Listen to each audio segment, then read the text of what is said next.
Welcome to a short reading of an intriguing story. I hope you all enjoy, and please let me know in the comments if you'd like more of this.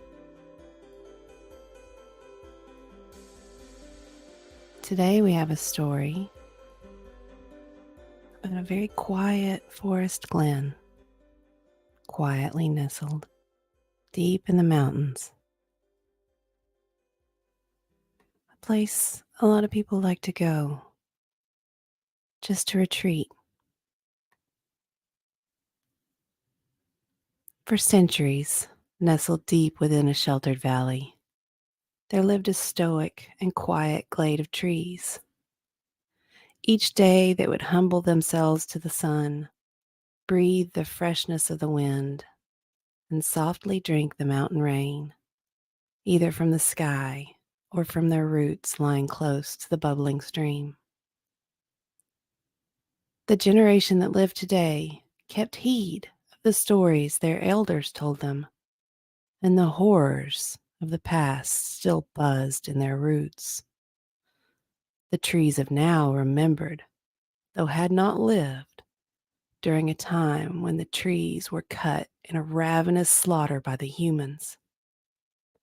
One by one, the trees were cut until there were just infant orphan saplings, standing in the grand and centuries-old forest. The young trees from that time did not understand the slaughter, for the elder trees had lived in harmony with the quiet, wild humans. These young trees suffered as the humans in their heavy boots trampled their soft young shoots and branches. They stood and endured the full brilliance of the sun, for they had no shade to shelter them. Their still young, weak roots sprawled across the fragile dirt, desperate to maintain a foothold to soak the nutrients from the soil. These trees grew hard, stunted, and wizened. They watched as their quiet and soft humans were moved from their lands. They watched as more of their brethren were cut, at first with saw blades and axes only, to be dragged away by beleaguered horses. Later, they watched as the saw blades became loud and smelly, and horse hooves were replaced with wheels and skids. Then, one day, everything was quiet again. The trees stood, watching cars pass on long, dark roads of asphalt. Humans rarely traversed in the glade, and the trees allowed their roots to relax, their branches to extend, and finally to rest. Their rest was interrupted, though, when a group of humans passed through the glade with strange tripods, eyepieces, ropes, and spikes. A trail was cut through the glade. It caused a small panic within the trees, but almost as soon as the commotion had begun, it ended. Only a small scar ran through the earth, not much different than the well-traveled paths of the deer and elk. The trees rested again. They enjoyed the brilliance of the sun, now filtered with a large canopy. They swayed with the mountain winds. They dug their roots deep into the fertile soil, drinking the pure water and solidifying their place in the wood as their ancestors once had. The only nuisance the trees had to endure was the rough, heavy footsteps of those walking the trail. Most humans were gentle and in awe of the tree's beauty. Others, though, Some humans did not traverse the hallowed ground with appropriate respect. Worse still, these humans brought with them their young offspring. The young ones had no reverence for the forest. They whined, they cried, they would hit the trees with fallen branches. The adolescents would cut the skin of the tree bark with sharp knives, only to make a narcissistic mark for generations to see and ignore.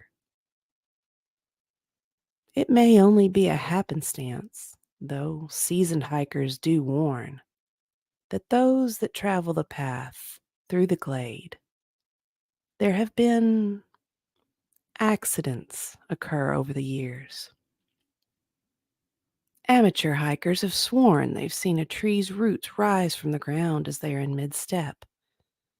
As the hiker lays on the forest floor with a minor ankle sprain or twisted knee or, worse, a broken bone, the pained human will watch in shock as the root once again flattens to the earth. Surely it is adrenaline, the jolt from the fall, or mental strain causing the apparent phantasm. Others have heard of bothersome children that suddenly find themselves in the bone-chilling waters of the stream. Unexplainably, the children will cry and shriek while telling their inattentive parents that something dragged them into the water. More alert children would swear it was a root that clasped their pant leg. Sadly, due to their prior misbehaviors, the children were always ignored as the parent hurriedly pulling child off the path back to the safety of the awaiting minivan. The other stories, for that is all they are more terrifying. There is, after all, a reason the national park closes at dusk. There have been tales that assert the fates of disrespectful tourists that have lingered on the path long after the setting of the sun. Some have escaped the forests with fantastical accounts of tree branches bending inexplicably to block the trail. Others still with descriptions of bushes crawling, following as they frantically scurry and run along the path, trying to reach safety. The most terrifying stories are those never told. Those descriptions of the travelers that never returned, and hushed murmurs of a boot found far from the trail, or whispers among the rangers about a hat found yards away from the parking lot.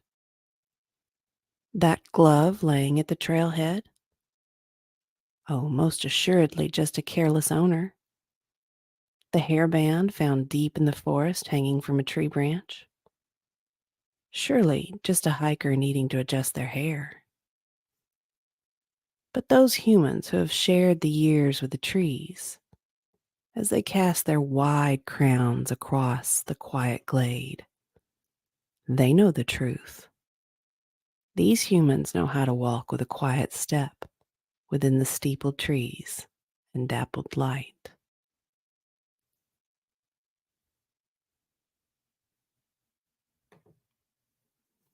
This was a story inspired by a recent hike I took into the mountains. Um, there were children that were literally using tree branches just to hit the tree trunks as they walked by, and they were loud and noisy, and I just imagined what the trees might do if they could, kind of like the second movie in Lord of the Rings, The Angry Trees.